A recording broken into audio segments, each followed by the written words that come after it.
Assalamualaikum warahmatullahi wabarakatuh. Kita akan lanjutkan bahasan mengenai dinamika rotasi.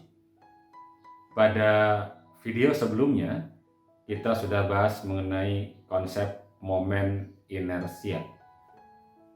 Kali ini kita akan lihat bagaimana kita memecahkan persoalan terkait dengan dinamika rotasi atau terkait dengan gerak rotasi.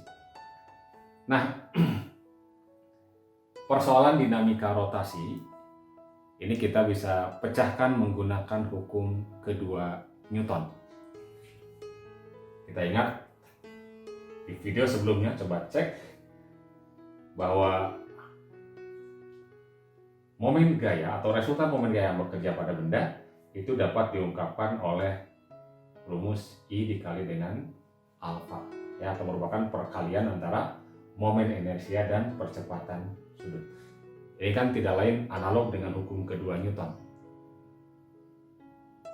Kalau hukum kedua Newton menyatakan untuk gerak translasi bahwa sigma F sama dengan M kali A, bahwa gaya yang bekerja pada benda itu akan menghasilkan suatu percepatan, di mana percepatan sebanding dengan besar gayanya dan berbanding dengan masanya. Demikian pula pada kasus gerak rotasi, momen gaya yang bekerja pada suatu benda akan menimbulkan percepatan, di mana percepatan yang dihasilkan berbanding lurus dengan momen gayanya dan berbanding terbalik dengan momen inersia benda tersebut. Oke, jadi kita akan pecahkan nanti kasus dinamika rotasi, terutama untuk rotasi murni yang hanya gerak rotasi saja, maka menggunakan sigma tau sama dengan I kali alfa. Nah, kalau ada satu sistem di mana di dalam sistem itu melibatkan gerak translasi dan juga rotasi,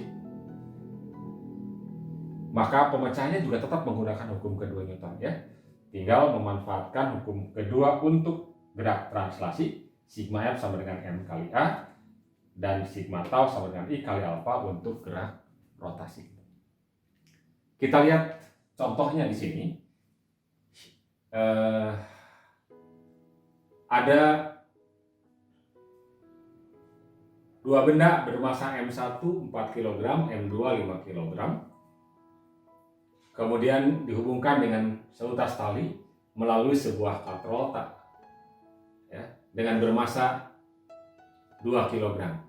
Yang diinginkan atau yang harus kita cari adalah percepatan dari sistem. Langkah pertama untuk memecahkan persoalan ini, karena kita menggunakan hukum kedua Newton, adalah menggambarkan gaya-gaya yang bekerja. Oke, kita gambarkan saja dahulu. Di sini ada benda M1. M1 itu masanya 4 kg. Ingat, beratnya berapa? Tinggal kalikan percepatan gravitasi M kali G, berarti 4 kali 10 G nya, ya. Ini adalah 40 Newton, ya, 4 kg. Dan yang M2 adalah 5 kg. 5 kg berarti beratnya kalikan dengan 10, 50 Newton. Kemudian tali, nah, di sini akan tegang. Terhadap M1 dia akan menahan ke arah atas. T1 misalnya, ya. Dan ingat sifat tegangan tali selalu begini, ya. Nah, kalau terhadap M1 dia naik, menahan ke atas, terhadap katrol dia berarti ke bawah. Demikian pula di sini akan muncul tegangan tali. Di sini nanti akan ada tegangan tali terhadap M2 arahnya ke atas, arahnya T2, dan terhadap katrol ke bawah, ya.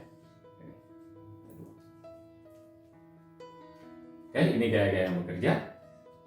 Kemudian kalau kita perhatikan geraknya, M1 dan M2, M1 naik berarti translasi, M2 turun juga translasi. Sementara katrol akan berotasi, berputar. Jadi katrol akan berotasi ke sini. Jadi di sini ada benda yang bergerak translasi yakni M1, M2, ada benda yang bergerak rotasi. Sehingga kita akan gunakan hukum kedua Newton masing-masing untuk translasi maupun rotasi. Oke, jadi langkah pertama kita tinjau dulu untuk rotasinya, untuk gerak rotasinya.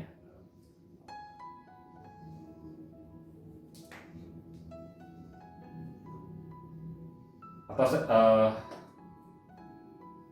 yang pertama kita lihat dulu untuk gerak translasi dulu lah ya. Translasi. Ya, kalau translasi berarti yang akan diterapkan adalah sigma F sama dengan M kali A. Ada dua benda yang bergerak translasi. Untuk yang M1,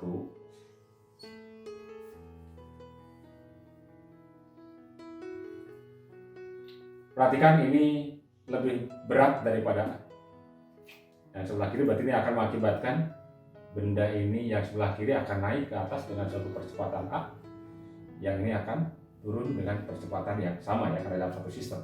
Nah, sigma F sama dengan M kali A. Untuk yang pertama yang sama dengan percepatan kita beri tanda positif, berarti T1 dikurangi 40. T1 dikurangi 40 sama dengan M-nya M1 tentu saja ya, M1-nya 4 dikalikan dengan A. Oke, jadi kita akan dapatkan ini persamaan 1. Kemudian untuk yang M2 yang ini ada dua gaya juga yang searah dengan percepatan yang 50, yang berlawanan adalah T2, berarti 50 dikurangi T2, 50 dikurangi dengan T2 sama dengan masanya 5 ya, 5 dikalikan dengan A. Ini persamaan 2. Jadi dari kedua persamaan ini kita belum bisa dapatkan percepatan yang kita cari karena kita masih melibatkan T1 dan T2. Kemudian yang kedua kita tinjau untuk gerak rotasi. Yang bergerak rotasi adalah katrol dalam hal ini kan ya.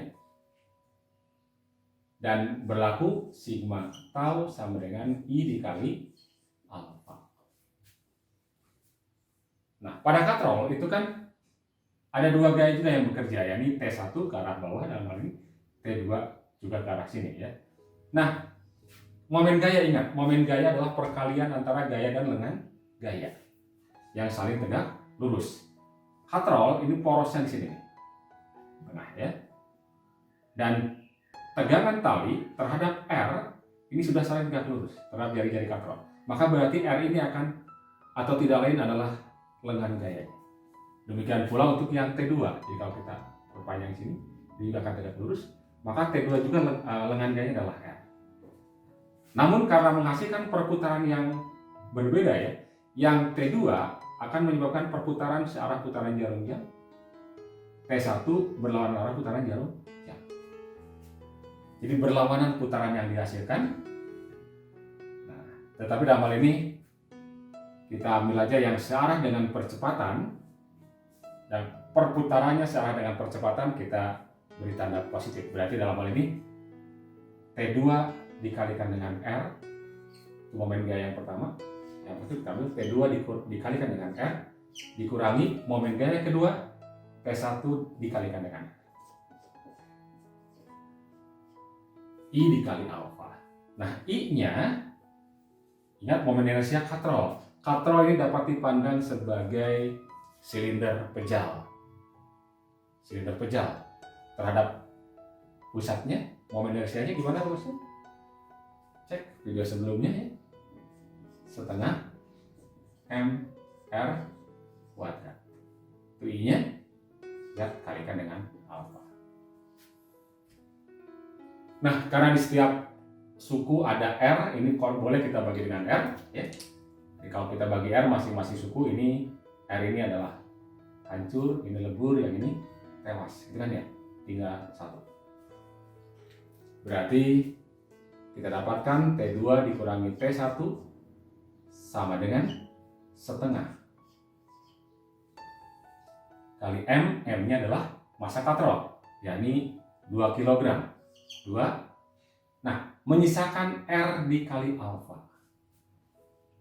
Nah, R dikali alfa kan tidak lain percepatan linear ya, percepatan linear. Nah, sehingga dapatlah T2 dikurangi dengan T1 sama dengan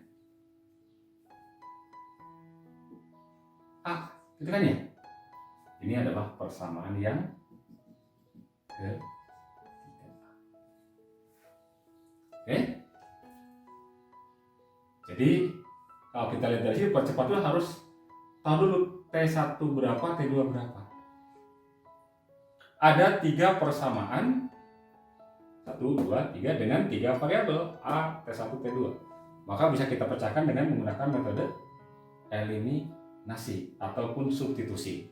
Jadi kalian boleh misalkan dari persamaan 1 kita dapatkan T1 sama dengan berarti berapa? 4A ditambah 10, 40 gitu kan ya. Kemudian dari persamaan kedua kita bisa dapatkan T2 sama dengan 50 dikurangi 2A. Masukkan ke sini, boleh. Atau boleh juga eliminasi ya. Jadi kalau coba kita eliminasi supaya melibatkan T2 min T1. Nah, ini sudah berbeda tanda lah ya. Ini T1, ini T2. Kalau begitu kita langsung tambahkan saja. Karena berbeda tanda sini T1, T2 dengan T1, ini positif dan negatif. Oke, berarti kita akan dapatkan apa? T1 min T2 ya. T1 ditambah min T2. Jadi T1 min T2. Kemudian min 40 ditambah 50. Berapa itu?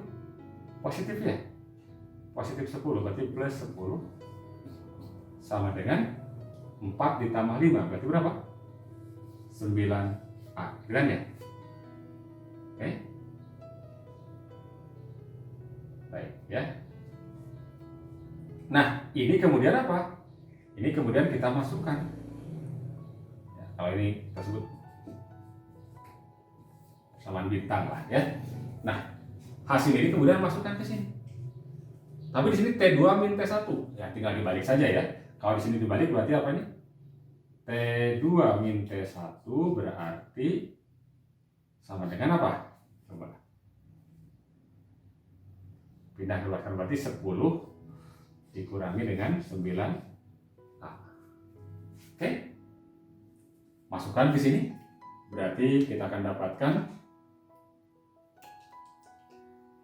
T2 min T1 adalah 10 dikurang 9A sama dengan A.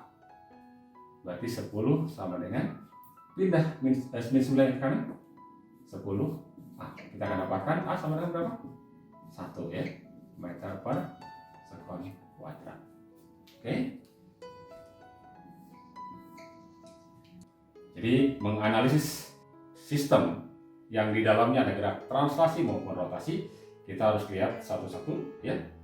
Yang bergerak translasi kita terapkan hukum kedua Newton tentang translasi, yang bergerak rotasi kita terapkan hukum Newton tentang rotasi.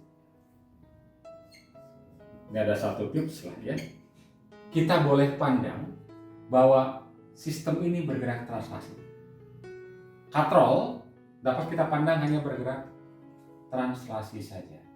Tetapi ketika katrol yang bergerak rotasi kita pandang bergerak translasi, maka massa katrolnya itu kita ganti menjadi massa efektif.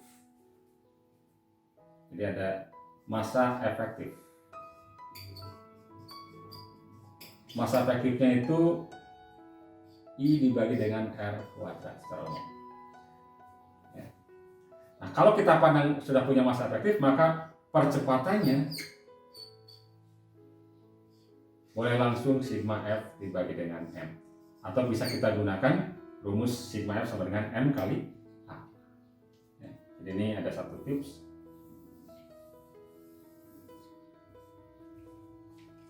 Untuk memecahkan persoalan seperti ini, yakni dengan menggunakan masanya adalah massa efektif. Nah, dalam kasus ini sebagai contoh, kan yang dicari adalah percepatan, ya, percepatan A. Berarti kita bisa langsung terapkan sigma F dibagi dengan M. Nah, resultan gayanya adalah resultan gaya yang menyebabkan sistem bergerak. Dalam hal ini adalah apa? Perbedaan gaya berat kan ya, 50 dan 40. yang lebih besar kan 50, berarti kan geraknya ke searah dengan gaya 50 ya. Berarti 50 dikurangi dengan langsung 40 dibagi masanya. Nah, hitungannya masa seluruhnya. Masa satu berapa? 4 kg ditambah masa kedua 5 kg ditambah masa efektif katrol. Nah, katrol, ingat momen inersia katrol adalah berapa? Momen inersia katrol kan I sama dengan setengah mr kuadrat. Berarti I per r kuadratnya tidak lain adalah apa? Setengah m.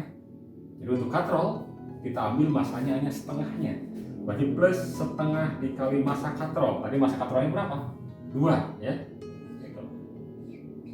Sehingga ini adalah 10 dibagi dengan 4 tambah 5 tambah ini 1 kan ya?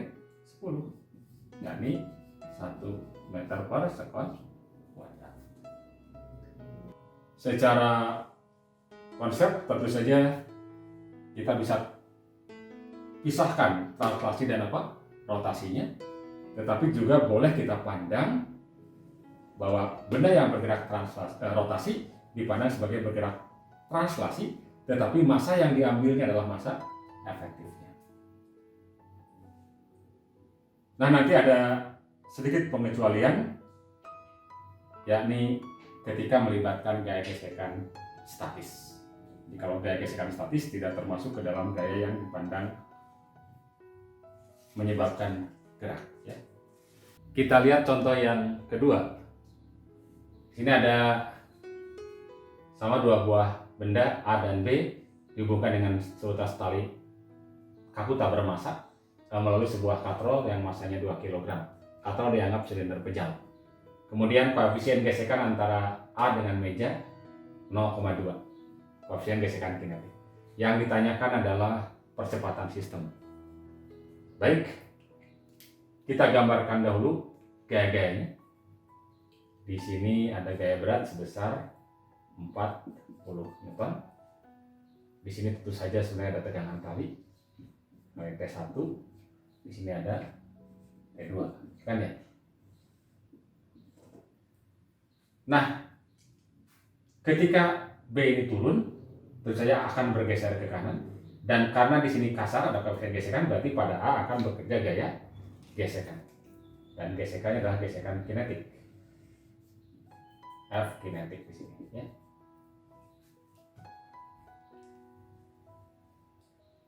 Nah, kembali di sini, dalam sistem ini itu ada A dan B yang bergerak translasi dan ada katrol yang bergerak rotasi.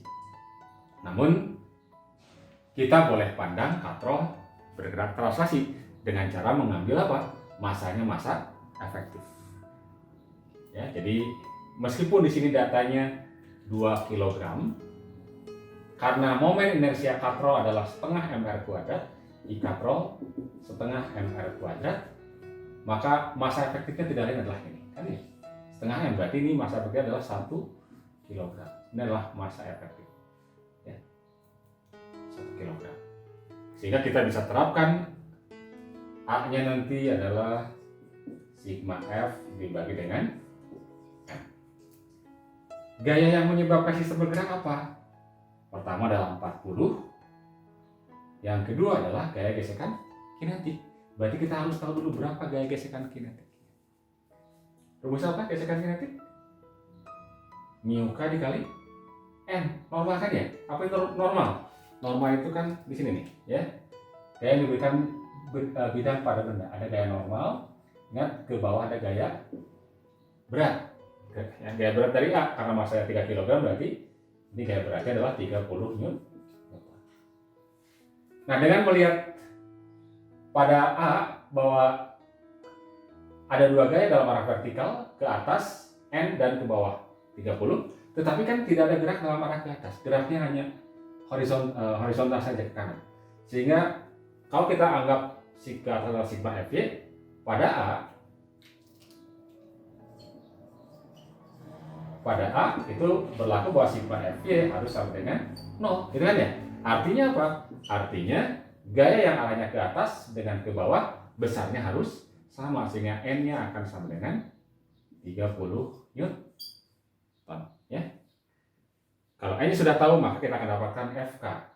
FK-nya mu K dikalikan dengan N, berarti 0,2 dikalikan dengan 30. Berapa itu? 6 ya, 6 Newton. Dengan demikian kita bisa dapatkan percepatan sistem sigma F dibagi dengan M. F-nya yang menariknya adalah 40 dilawan oleh gaya gesekan kinetik. Jadi kalau sudah dipandang translasi ini T1 T2 nya nggak usah diperhitungkan ya. 40 dikurangi FK, FK-nya adalah 6 dibagi dengan masa seluruh benda ini kan ya. Ada yang 3 kg ditambah dengan 4 kg ditambah, nah yang katrol diambil masa efektifnya ya. Ini masa efektif. Ya ini 1. Berarti 40 dikurangi 6, 34 ya. Dibagi dengan 8. Berapa 34 bagi 8? 4 kali 8 kan 32 ya, sisanya 2 per 8 seperempat 25 ya, berarti 4,25 meter per sekon kuadrat. Jadi mudah memecahkan persoalan seperti ini ya. Kalian juga silahkan coba dengan memandang apa? Satu-satu ya. A dan B translasi, kemudian katrol rotasi seperti pada contoh 1 tadi ya.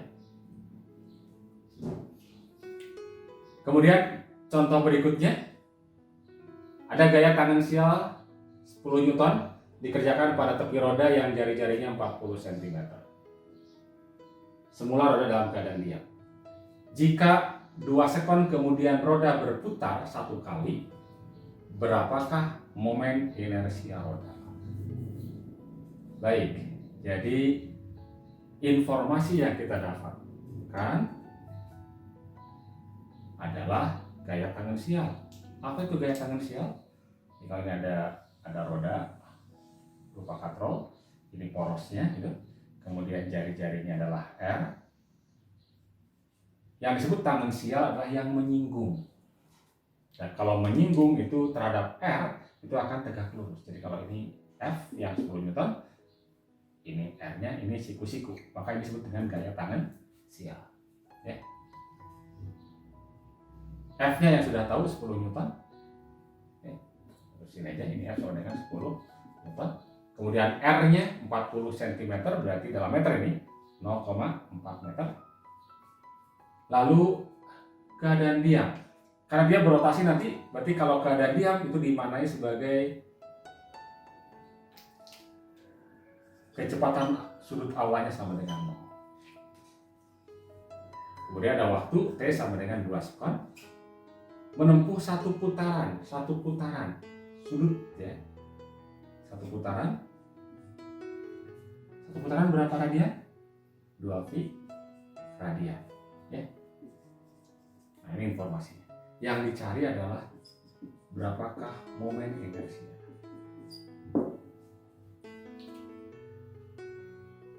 Nah, persoalan ini hanya melibatkan gerak rotasi saja. Kalau melibatkan gerak rotasi saja, maka kita terapkan hukum Newton untuk rotasi. Sigma tau, kita akan terapkan sigma tau sama dengan I dikali alfa. Nah, berarti kita harus tahu dulu sigma tau-nya berapa, alfanya berapa. Sigma tau-nya tentu saja momen gaya kan ya. Dan yang ada di sini momen gaya adalah apa? Perkalian antara gaya dan dengan gaya. Berarti yang ini sudah tahu nih, F dikali R itu pasti dengan gayanya karena sudah saling tegak lurus ya. Kemudian alfanya, dari mana alfanya diperoleh? Ada informasi ini, omega 0, T dan theta. Nah, dari kinematika rotasi kita tahu bahwa theta sama dengan apa? Omega 0 T atau theta 0 plus omega 0 T plus setengah alfa T kuadrat, gitu kan? Nah, anggap aja theta 0-nya 0 karena dia satu putaran ya. hanya satu putaran. Jadi berarti ini 2V sama dengan theta nolnya 0, omega nolnya juga apa? 0 plus setengah alfa dikali T-nya 2 dikuadratkan, gitu kan ya? Sehingga dari sini dapatlah alfa. Berapa alfa? Ini kan 2 kuadrat, 2 coret kan 4 bagi 2 ya. 2 alfa sama dengan 2V. Berarti alfa sama dengan apa? V ya. Alfanya sama dengan V. Radian per sekon kuadrat. Oke, kita masukkan dari sini. Berarti ini kita dapatkan sigma taunya adalah F dikali R ya. F dikali R, I dikalikan dengan alfa. Berarti F-nya, atau sebelah sini ya, F-nya adalah 10 Newton dikalikan dengan R-nya 0,4 sama dengan I yang dicari dikali alfanya adalah I. Dengan demikian kita dapatkan I-nya apa? Berapa? 10 kali 0,4? 4 ya? 4 dibagi dengan V ya. Berarti 4 dibagi dengan V. Satuan inersi adalah kilogram meter kuadrat.